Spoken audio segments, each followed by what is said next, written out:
सत साहिब सतगुरुदेव की जय। बंदी छोड़ कबीर साहिब जी की जय। बंदी छोड़ गरीबदास जी महाराज जी की जय। स्वामी राम देवानंद जी गुरु महाराज जी की जय हो।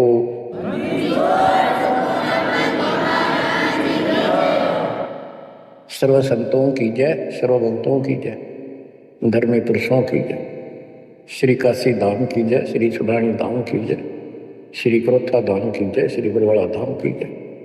सत साहिब परमपिता परमात्मा की प्यारी आत्माओं, परमेश्वर कबीर जी ने आपके ऊपर विशेष रजा की है। आप अमर कथा सुन रहे हो, सत्यनारायण कथा सुन रहे हो,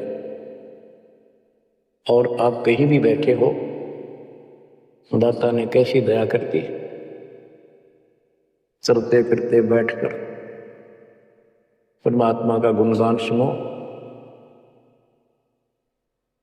बच्चों, ये सत्संग जो है ये आध्यात्मिक पढ़ाई है, ये आध्यात्मिक शिक्षा है। इसको समझने के लिए भी काफी समय की आवश्यकता है। जैसे बच्चे स्कूल जाते हैं, यानी 15-16 वर्ष तक तो वो टोटली फ्री होते हैं। अपनी पढ़ाई करो, ट्यूशन लगवाओ, क्लास में पढ़ो। तो ऐसे करते करते वो विद्वान बन जाते हैं, डॉक्टर बन जाते हैं, इंजीनियर बन जाते हैं, और बड़ी बड़ी शिक्षाएं प्राप्त कर देते हैं। इसी प्रकार आपको ये आध्यात्मिक लेक्चर अटेंड करते रहना चाहिए। संसारिक काम भी करो, शिक्षा ग्रहण भी करो, लेकिन ये शिक्षा साथ जरूर ग्रहण करो। इसके बिना सब व्यर्थ है। वो तो सिर्फ पेट के लिए, रोजी रोटी के लिए जो भी कर्म हम करते हैं सब रोजगार के लिए होता है, और वो रोजगार करते करते नुकसान हो जाता है। सब कुछ करते करते हानि हो जाती है, कोई लाभ नहीं मिलता। इधर कमाते हैं, उधर रोग हो जाता है, यहां से कमाया उधर खत्म हो गया। तो परमात्मा के चरणों में आने के बाद, इसकी शरण में जाने के बाद, तो ये इस तरह के कष्टों को कम कर देगा। परमात्मा की महिमा भी ना सुने, भक्ति ना करें, और काम में ज्यादा ध्यान दें, कभी नुकसान ना हो जाए, और वो करते करते हो जाता है, फिर घर के रहते ना गांठ के। इसलिए काम अवश्य करो, पर इसमें नागा ना करो। परमात्मा की महिमा अवश्य सुनो, और भक्ति डेली करो। सुबह दोपहर शाम के परमात्मा की स्तुति आजकल जानपट भी कर सकते हैं। मोबाइल घर घर है, उसमें लगाओ आरती, सुबह दोपहर शाम की, आराम से सुनो। काम भी करते रहो, खाना बना रहे हो, आरती चल रही है, बहुत बढ़िया, ध्यान आरती में रहेगा। जैसे ड्राइवर गाड़ी चलाते हैं, ड्राइविंग तो बहुत सावधानी का काम होता है, लेकिन उसमें बात तो करते रहते हैं, वो चलाता भी रहता है। इसी प्रकार इस समय का ऐसे सदुपयोग करो, सुमन भी करो, गाड़ी भी चलाओ, तो आरती भी लगा लो, उसके अंदर चलते रहो, सुनते रहो। तो परमात्मा ने आपके ऊपर रजा करने में कसर नहीं छोड़ रखी। और अब आप भी चौकस हो जाओ, सतर्क हो जाओ, समर्पित और दृढ़ हो जाओ। तो बच्चों, ये है वो तत्व ज्ञान। और अभी तक तो हमारे को अध्यात्म का सिर पैर भी ज्ञान नहीं था। और जब तक बच्चों हमें विश्वास नहीं होता कि परमात्मा कौन है, इसका प्रमाण कहाँ है, कहाँ प्रूफ है, और हमारी आत्मा इस बात को नहीं स्वीकार कर लेती क्या सचमुच यही सत्य है, तब तक हम भक्ति भी करते रहते हैं, और आत्मा अस्थिर रहती है, मन अस्थिर रहता है। कोई भी कोई साधना बताता है, हम उसी को करने के लिए तत्पर हो जाते हैं। वो पहले वाली तो छोड़ते नहीं, और भी शुरू कर देते, क्योंकि हमें चाह है परम पिता की। हमें इस बात का एहसास है कि एक शक्ति है जो हमारे दुखों का निवारण करती है, किस्मत से भी अलग देती है। किस्मत में दुख आया, प्रारब्ध में कष्ट हुआ, तो हम उसके निवारण के लिए किधर झाड़ फूक वालों के पास कहीं हाथ दिखाने गए, कहीं पहाड़ों पर किसी ने बताया वहां गए, व्रत रखने को कहा वो रखा। हमने हर तरह से कोशिश की कि कोई सुख प्राप्त हो, ज्यादा धन प्राप्त हो, लेकिन ऐसा कुछ नहीं हुआ। वैसे कभी इत्तेफाक से कोई दाव लग गया, कोई हटकर कोई ऐसा लाभ होता दिखा हो गया, वो होना तो था क्रम का, प्रारब्ध में आ गया कोई और वो सूत बैठ गए और हम और दृढ़ हो गए उन्हीं पूजाओं पर, उन गलत साधनाओं पर जो गीता में मना कर रखा है। दास अपनी बताता है, ये आपके साथ भी अवश्य हुई है, आपको अब एहसास होगा। जैसे दास बचपन से रामकृष्ण और विशेषकर विष्णु जी का, कृष्ण जी का विशेष भक्त रहा है, इसके साथ हनुमान जी के प्रति भी लगन में, तड़प में, चाह में कोई कमी नहीं थी। इस कारण से मंगलवार का व्रत रखना, किसी ने बता दिया कि सालासर एक स्थान है जहां पर हनुमान जी का बहुत प्रसिद्ध मंदिर है, वहां जाने से सारे सुख हो जाते। तो दास सिरसा सर्विस करता था, हरियाणा का एक शहर है, पंजाब से सटा हुआ डिस्ट्रिक्ट है। वहां से पता चला तो दास बैठ के ट्रेन में सालासर पहुंचा, शुरू उतरा वहां से अन्य साधनों से। वहां एक छोटा सा गांव सालासर, वहां एक छोटा सा मंदिर और उसमें एक पत्थर की मूर्ति, उसकी शक्ल भी ठीक सी कोई ना, हनुमान का वो आइडिया लगा देता। उस समय यह सन 1978 की बात है, ऐसा कोई वहां पर ज्यादा भीड़ नहीं होती थी, हम सुबह आराम से दर्शन कर लेते थे। हद से हद 500-400 आदमी जाते थे। फिर देखते देखते 10 साल में वहां पर टेढ़ी मेढ़ी लाइन बनने लगी, यानी 4-4 घंटे में नंबर आने लगे। और उस दौरान जैसे भी कोई राहत मिली, जैसे सर्विस लगी, पढ़ते थे, पास होते चले गए, हनुमान जी और श्री कृष्ण की जय जयकार, हम पढ़ते थे, पास होते चले गए। तो ये श्रेय अपने इन इष्ट देवों को मानते थे जो एक से अनेक थे, श्री विष्णु भगवान, कृष्ण जी, श्री राम जी और हनुमान जी, शंकर भगवान जी। मैंने शंकर भगवान जी को पीछे नहीं रखते थे और ये बता रखा था अगर माँ की भक्ति नहीं करनी, इसको विशेष ध्यान नहीं देते थे इसके ऊपर। फिर भी पास हुए, सर्विस लगी, पुत्र प्राप्त हुआ, फिर संतान होती चली गई और इतनी खुशी हुई कि सारा कुछ हनुमान जी ने, श्री कृष्ण जी ने, विष्णु जी ने कर दिया। और ये देख रहा है दास के जो कपीर नास्तिक है उनके भी सुख हो रहे थे। तो बात ये है, अब पता चला कि ये साधना वो सुख देने की थी नहीं जो हम इनके शेयर कर रहे थे, यकीन से होगा इनको श्रेय दे रहे थे। तो बच्चों, कबीर पीछे लग गया जाऊं था मैं लोक वेद के साथ, मार्ग में सतगुरु मिले, दीपक दे दिया हाथ। इस भक्ति के सफर में हम लोक वेद के आधार से इधर उधर भटक रहे थे, सही मार्ग मिला नहीं था और कभी भी मंजिल प्राप्त नहीं कर सकते थे। ठीक है, हमारी तड़प थी तो भगवान भी मिले, जैसे वेदों में प्रमाण है। ऋग्वेद मंडल नंबर 9 सूक्त 54 मंत्र 3 में कि परमात्मा सबसे ऊपर के लोक में बैठा है। फिर ऋग्वेद मंडल नंबर 9 सूक्त 82 1 2 3 में, ऋग्वेद मंडल नंबर 9 सूक्त 86 के 26-27 में, ऋग्वेद मंडल नंबर 9 सूक्त 96 के 16 से 20 तक, ऋग्वेद मंडल नंबर 9 सूक्त 94 का मंत्र 2, 95 का मंत्र नंबर 1। इन सब में मिलाकर एक निष्कर्ष निकलता है कि परमात्मा ऊपर से गति करके आते हैं और यहाँ अच्छी आत्माओं को मिलते हैं। एक कविता काव्यनों यानी लोकोक्तियों शब्दों, वाणियों, साखियों के माध्यम से अध्यात्म ज्ञान अपने मुख कमल से बोलकर सुनाते हैं।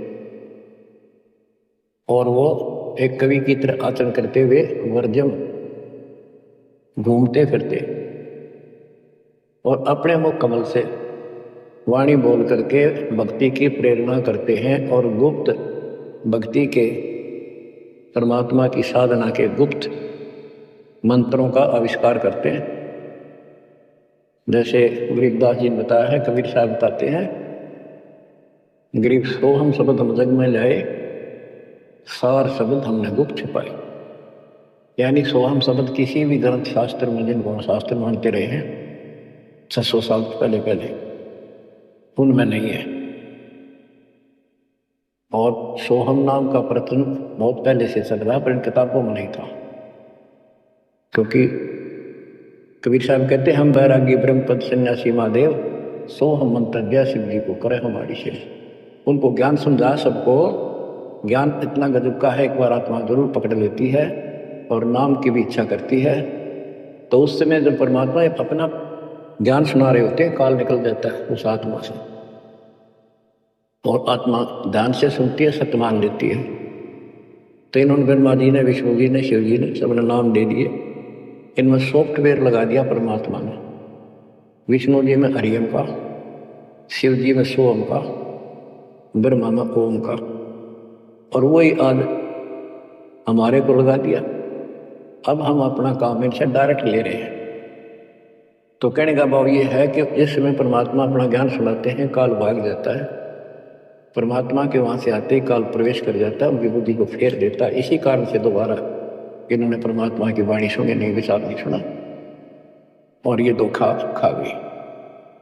हमने भी बहुत बार धोखा खा लिया, संकों बार हम ये कष्ट उठा चुके और ये धोखा खा चुके हैं। तो अपने भगवान को छोड़कर इन बकवादा बड़े रहे। मानुष जन्म पाएकर खोवे, सतगुरु विमुखा युग युग रोए। बच्चों, गरीब सतगुरु संगत छोड़कर लाख वर्ष जप कीन, इंद्रिय क्रम ना मोक्ष होए, रह काल के आते। जैसे आपको बार बार समझाया जाता है कि सतगुरु से विमुख होने के बाद हम आज से 600 वर्ष पहले परमात्मा से विमुख हुए थे। उसके बाद हम पता नहीं किन किन धर्मों में जन्मे, कभी भक्ति की कभी ना की। भक्ति करते थे और भक्ति ही नहीं थी, लेकिन मालिक फिर भी हमें उन प्रत्येक मानव शरीर में मिले हैं और सच्ची राह दिखाई है। हमने कुछ दिन की साधना अवश्य की है, फिर छोड़ दी, और जिसके कारण परमात्मा हमें चार्ज कर गए। उस चार्जिंग के कारण आज तक आपके हृदय में मालिक की चाह और भक्ति की तरफ बनी हुई थी और मनुष्य जीवन मिलते रहे। क्योंकि हम 600 साल पहले गुरुद्रोही नहीं हुए थे, सतगुरु विमुख हो गए थे। सतगुरु विमुखा युग युग रोआ, मानुष जन्म पाकर खोए। एक उदाहरण देता हूं। एक राबी नाम की लड़की, जिसको राबिया भी कहा, मुसलमान धर्म में जन्मी।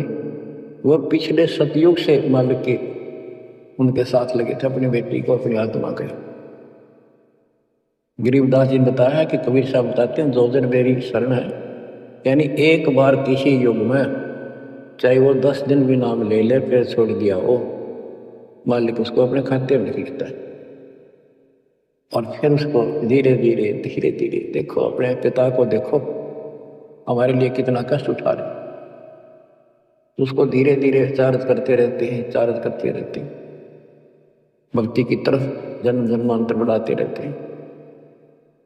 उसी कर्म अनुसार, उसी क्रिया में वो लड़की आत्मा राबी बनी हुई थी। मुसलमान घर में जन्म था, 12-13 साल की बेटी थी, भेड़ बकरियां चरा रही थी। और वो सारी सृष्टि के रचनहार हमारे पिता अपनी बेटी के लिए जंगल में पहुंच गए, घास फूस पर बैठ के जाकर बेटी के पास मुसलमान धर्म जिंदा का रूप बनाया।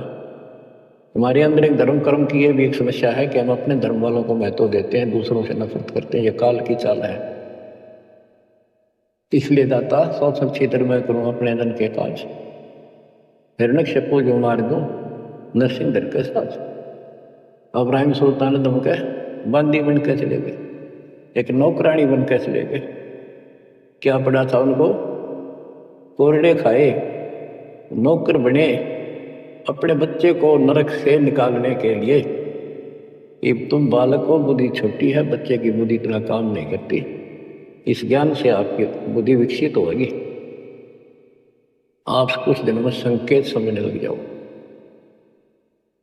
अब जैसे रब्बी को मालिक ने समझाया, तो बच्चों परमात्मा अपनी उस बेटी उस आत्मा के राबिया के पास जाकर बैठ के जंगल में गर्मी सर्दी घास फूस के ऊपर बैठ के और उसको समझाने लगे, बेटी भक्ति किया करो।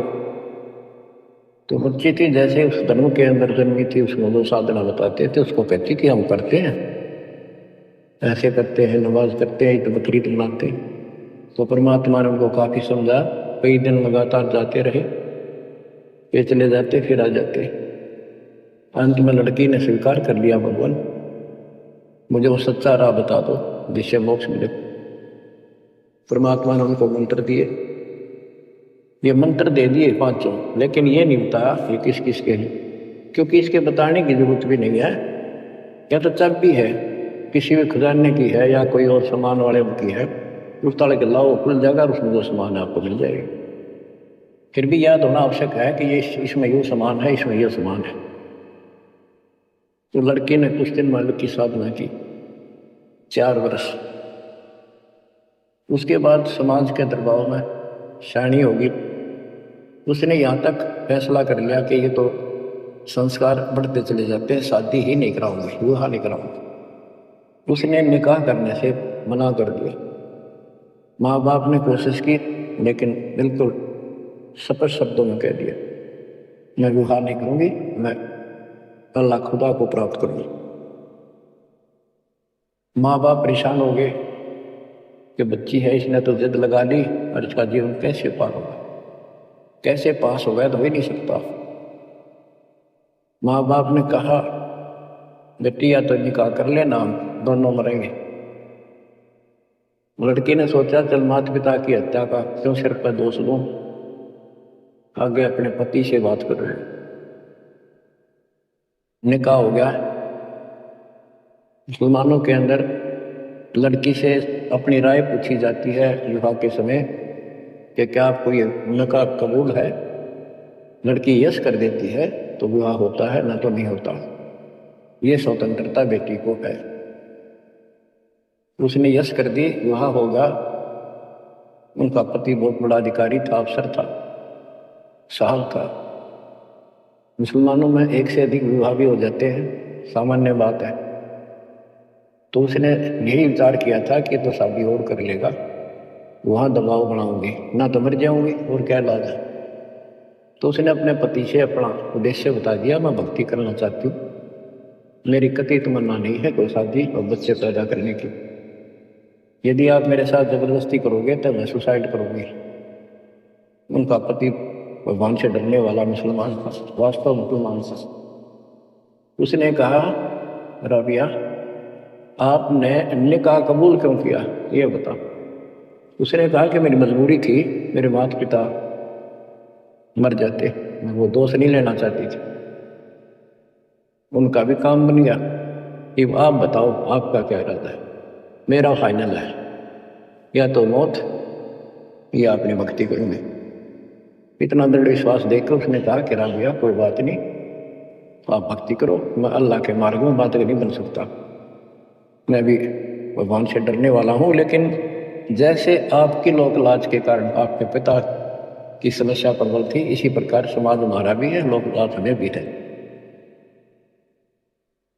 आप मेरी दृष्टि में, मेरी तरफ से तो मेरी सिस्टर होगी, समाज की दृष्टि में मेरी वाइफ बनकर रहना होगा। वो बोली मुझे मंजूर है। उसके लिए अलग व्यवस्था कर दी, अपनी भक्ति कर, किसी चीज की कमी नहीं आने देंगे।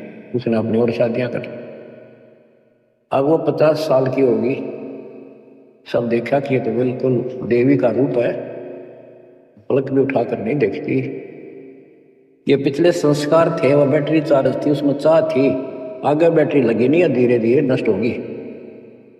यार वो हमारा काल हमारी, ये बहुत बड़ा षड्यंत्र है। सतगुरु कबीर साहब ने इसको कोई खोल नहीं सकता, इसे बचा भी नहीं सकता। इसलिए सतगुरु की शरण नहीं छोड़नी चाहिए। उसने अपने पति, जो संसारिक दृष्टि के पति से कहा कि मैं हज करने जाना चाहती हूँ। उसके पति ने कहा बहुत खुशी की बात है, मुझे पुण्य मिलेगा आपके सहयोग में, और कोई व्यवस्था ऊँट घोड़े की करवा देता हूँ, उस पर आराम से बैठ कर जाइए। बोली नहीं, मैं पैदल जाऊंगी, क्योंकि ये आस्था हमारी भगवान के प्रति अहंकार में नहीं, ऐसे जहाँ तोड़ बुढ़िया रहे, ये शुरू से धारणा है। उसमें साधन भी नहीं होते थे, ऊँट घोड़े होते थे, रेगिस्तान में ऊँट ही चलते थे। बोली नहीं, मैं पैदल जाऊंगी। राबिया पैदल जा रही थी, रास्ते में कुआं था, उसमें बाल्टी और रुसा नहीं था। एक कुतिया वहां पर बहुत बुरी तरह रो रही थी, कभी कुएं की तरफ जा रही थी, राबिया के चरणों की तरफ आ रही थी। वो समझ गई कि प्यासी है और साथ में बच्चा है, मरेगी कि बच्चे भी मरेंगे। आओ देखा ना ताओ देखा, दया बिना दरवेश कसाई। वो दरवेश थी, संत थी, दयालु थी, असली मुसलमान थी।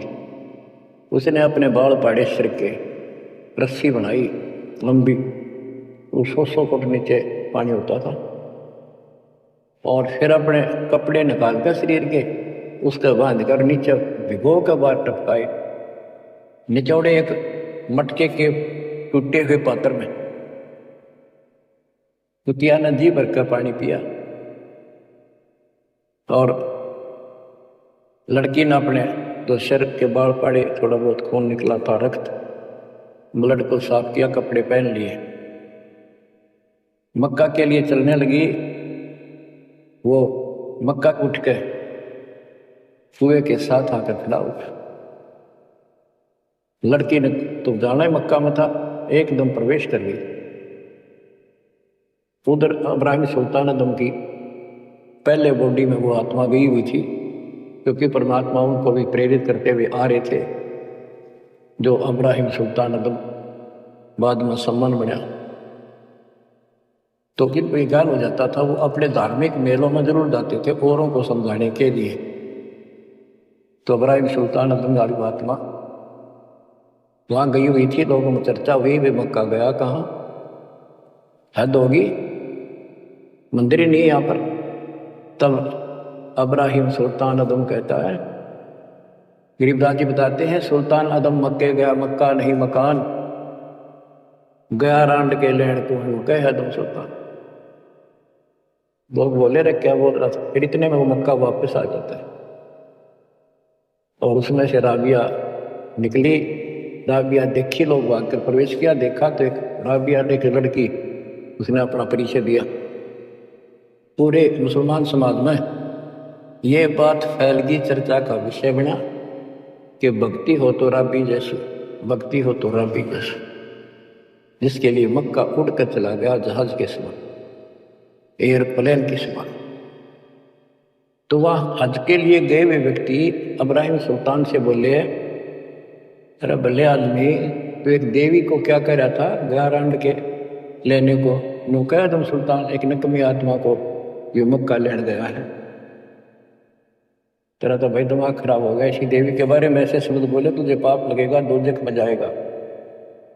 तब उसने उनको बताया, ये कभी आत्मा इसके लिए आए थे, इसको वहां मिले थे ऐसे ऐसे, और इसने वो सत भक्ति छोड़ दी, क्योंकि परमात्मा साधु रूप में कहीं प्रकट हो जाते हैं, ये उनका एक नियम है, अच्छी आत्माओं को मिलते रहते हैं। तो उस इब्राहिम सुल्तान वाली आत्मा को बताया था कि ऐसे एक राबी नाम की बेटी है, उसको भी मैंने ज्ञान दिया, पर नालायक ने वह भक्ति छोड़ दी, दुख पाओ गई। तो उसने बताया कि इसको सत भक्ति मिली थी, डरे डोनाई है यार, उस पिछली साधना के कारण ये सब कुछ हो रहा है। परंतु उन लोगों के मन में कहाँ समाने वाली थी यह बात, 2 अक्षरों में। उस जीवन को पूरा करके वो लड़की, वो आत्मा अगले जन्म में बांसुरी नाम की लड़की बनी, जन्म हुआ, धार्मिक शब्द सुनाया करती थी, बड़ी परमर्थ की प्रेरणा थी, उसमें भी अनमैरिड रही। और यहाँ तक विचार कर लिया कि ये सुना है मक्के में जो मरता है वो सीधा जन्नत में जाता है, स्वर्ग में। तो इससे बड़ी अवसर कहाँ मिलेगा अगर दोस्ता होगी। मक्के में अपनी गर्दन काट दी और चढ़ा दी, सब जगह ये चर्चा होगी भाई बांसुरी तो जन्नत में जाएगी, सीधी दरवाजे खुले। अब बताओ, वो तो लोकवेद था, तत्व ज्ञान क्या कहता है।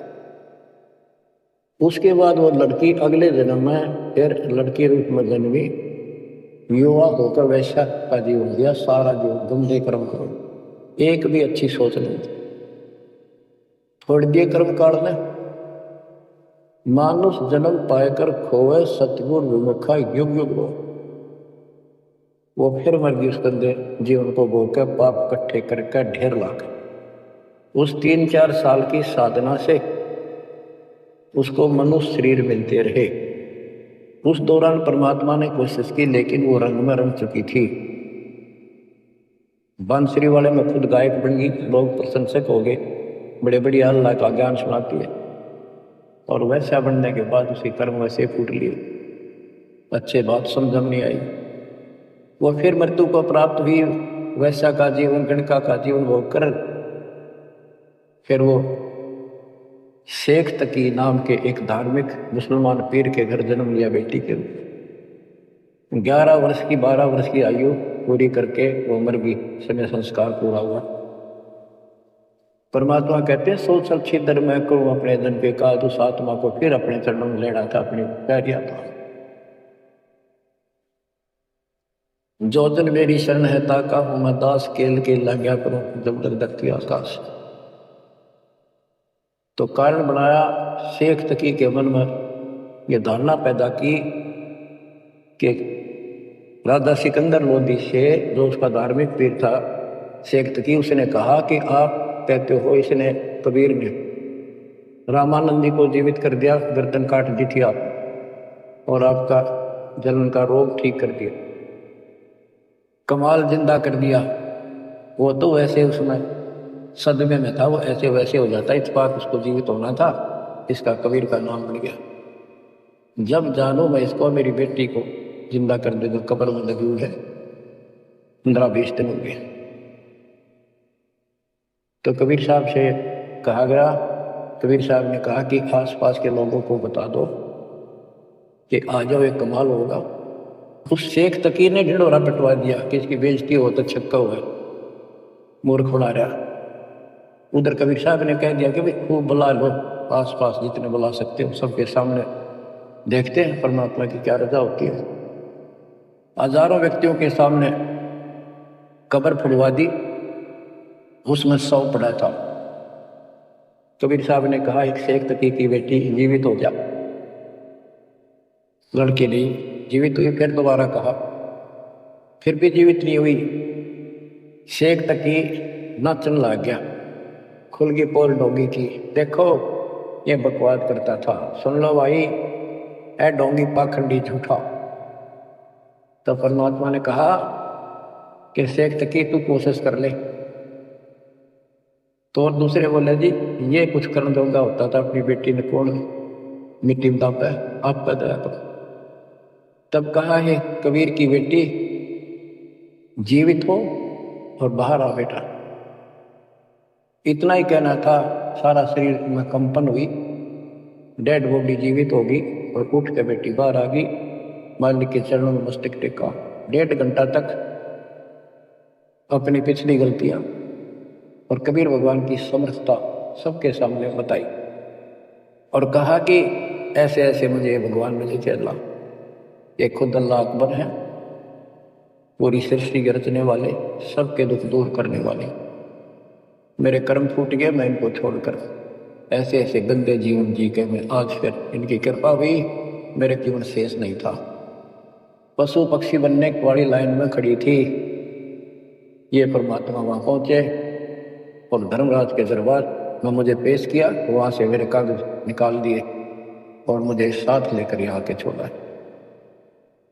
बोलो सतगुरुदेव की जय हो, बंदी छोड़ कबीर साहिब की जय हो।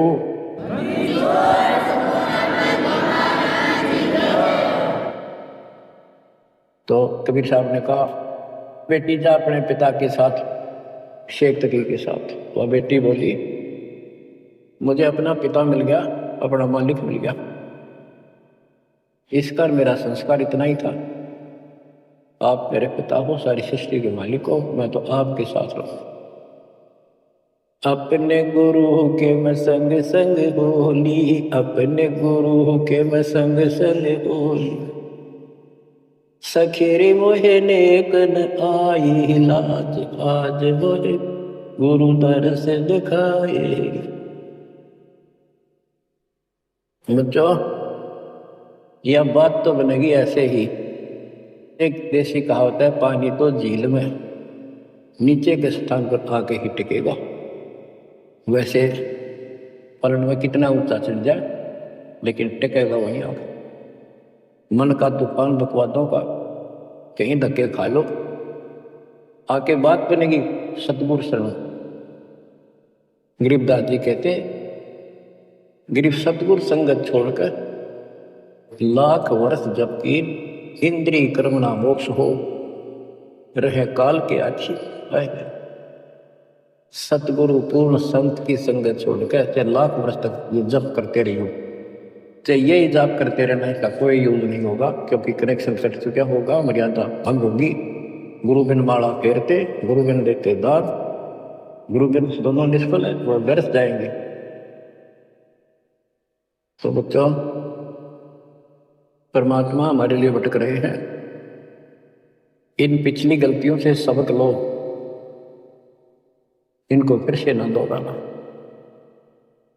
जैसे आपको बताया है कि कबीर भगवान है, ये सारी सृष्टि के रचने वाले हैं, ये हमारे पिता, हमारे जनक है, हमारे कष्टों को दूर करने वाले, संकट मोचन यही। लेकिन हम इनको छोड़कर अन्य उपासना करते रहे हैं। जैसे गीता अध्याय 16 श्लोक 23 और 24 में स्पष्ट कर दिया है कि शास्त्र विधि को त्याग कर जो अपनी मर्जी से, इच्छा से मनमाना आचरण करते, मनमानी साधनाएं करते हैं जो शास्त्रों में प्रमाणित नहीं है, उनको न तो कोई सुख हो, न कोई सिद्धि प्राप्त हो, कार्य सिद्ध होने से, और न उनकी गति यानी मोक्ष हो। तो भक्ति करते इसी के लिए, ये तीनों नहीं हुए तो उस भक्ति का फायदा क्या, लड़ाई ढोने वाली बात। तो बच्चों, आपको बताया सभी वेदों और ग्रंथों से सिद्ध कर दिया कि कबीर भगवान है। वेदों को तो पूरा विश्व मानता है और हिंदू समाज तो इस पे कुर्बान है। उसके बाद दूसरा नंबर गीता, वेदों से भी प्रथम आ चुकी है वर्तमान में, क्योंकि इसमें ज्ञान बिल्कुल संक्षिप्त में और बहुत तिरपाई सीरीज में। तो इसलिए इनमें सबसे आपको प्रमाणित कर दिया कि कौन सी भक्ति करनी है, कौन सी ना करनी है। गीता 16 के 23 में तो बता ही दिया कि शास्त्र विधि को त्याग कर मनमाना आचरण करते उनको कोई यूज नहीं। 24 में कहा कि इससे तेरे लिए अर्जुन शास्त्र ही प्रमाण है, कर्तव्य जो साधना करने योग्य है और अकर्तव्य जो ना करने वाली है, इन्हीं के आधार से करो। गीता अध्याय 9 श्लोक 25 में कहा कि भूत पूजने वाले भूतों को प्राप्त होंगे, पितर पूजने वाले पितरों को प्राप्त होंगे, देवताओं की भक्ति करने वाले देवताओं को प्राप्त होंगे, और मेरी भक्ति करने वाला मुझे प्राप्त होगा। अपनी साधना का पूरी गीता में 8 जाएंगे 13वें श्लोक में एक मंत्र बताया, ओम इति एक अक्षर ब्रह्म व्यवहारण माम अनुसमण यह पर्याप्ति तदन देव से याति परमात्मा। मुझ ब्रह्म का केवल एक ही मंत्र है जिसका जाप करना अंतिम सांस तक जो इसकी साधना करता है वो मेरे से, इस ओम से प्राप्त होने वाली गति को प्राप्त होता है। वो गति कौन सी है, इसके लिए आपको, क्योंकि ये एक लेक्चर है, पीरियड है जो डांस आपको दे रहा है, और इसमें टीचर पहले दिन से लेकर 1 साल तक यही पढ़ावे, तब जाकर के बच्चों के दिल में स्वभावत है 100 बार पढ़ा ले तो भी पढ़नी पड़ती है, तभी उसके ऊपर विश्वास होता जाता है, वो हृदय में जम जाती है। श्री देवी भागवत के 6ठे स्कंद में हिमालय राजा को वो देवी का परम भगत था, कुछ बातें नहीं हो रही थी, तो उसने कहा मुझे मोक्ष दो, धन तो बहुत दे दिया आपने। तो उसने कहा मोक्ष, ये झूठ बोले ने ज्ञान तहन, और उस भक्ति का ज्ञान इनको, क्योंकि उन्हें वो खत्म कर दिया जो मूल ज्ञान था, सूक्ष्म वेद का वो पार्ट हिस्सा। तो इसने कहा कि ओम का जाप कर। राजा हिमालय से श्री देवी ने कहा, दुर्गा ने, ओम का जाप कर और सब बात छोड़ दे, वो ब्रह्म दिव्य आकाश रूपी ब्रह्म लोक में रहता, उस ब्रह्म को प्राप्त हो जाओगे, तुम्हारा कल्याण हो। गीता अध्याय 8 श्लोक 16 में बताया है कि ब्रह्म लोक में गए वे भी सब पुनरावृत्ति में है। गीता चारों वेदों का सारांश है, ये वेद है। जितना इसमें वेदों वाला ज्ञान है वो सत्य है, कुछ काल ने अपना मिलावटी किया है, वो अलग दिखाई देता है। वो केवल युद्ध कराने के लिए अटकलबाजी इसने की है और बीच में अपना तड़का भी लगाया है। वो साफ निर्णय हो गया, क्योंकि सूक्ष्म वेद सब कुछ है, उससे सभी छट गया अलग अलग से, ये गलत है ये ठीक है। तो ब्रह्मलोक में गए वे भी पुनरावृत्ति में पुनर्जन्म होता है। गीता अध्याय 4 श्लोक 5 में इसने स्पष्ट कर दिया, तुम तेरे मेरे बहुत जन्म हो चुके हैं, तू नहीं जानता। गीता अध्याय 2 श्लोक 12 में यही 10:2 में बताया कि मेरी उत्पत्ति तो हुई है, लेकिन ये ऋषि देवता नहीं जानते, क्योंकि ये मेरे से उत्पन्न हुए।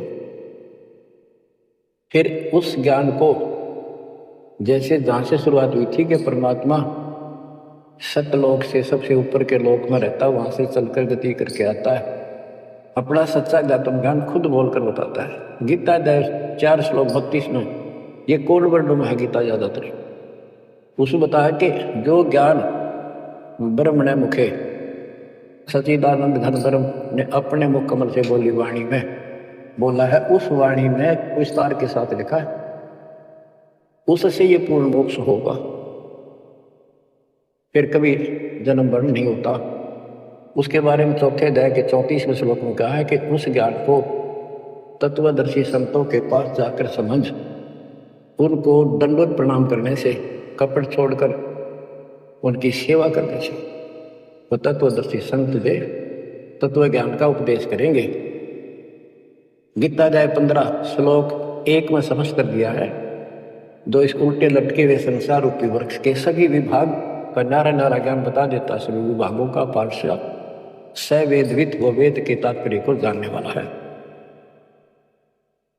गीता अध्याय 15 श्लोक 4 में कहा है कि उस तत्व ज्ञान के प्राप्त होने के पश्चात उस तत्व ज्ञान रूपी शस्त्र से इस ज्ञान को काट कर, यानी तत्व ज्ञान को ठीक से समझकर उसके पश्चात परमेश्वर के उस परम पद की खोज करनी चाहिए, जहाँ जाने के बाद साधक फिर लौटकर संसार में कभी नहीं आते,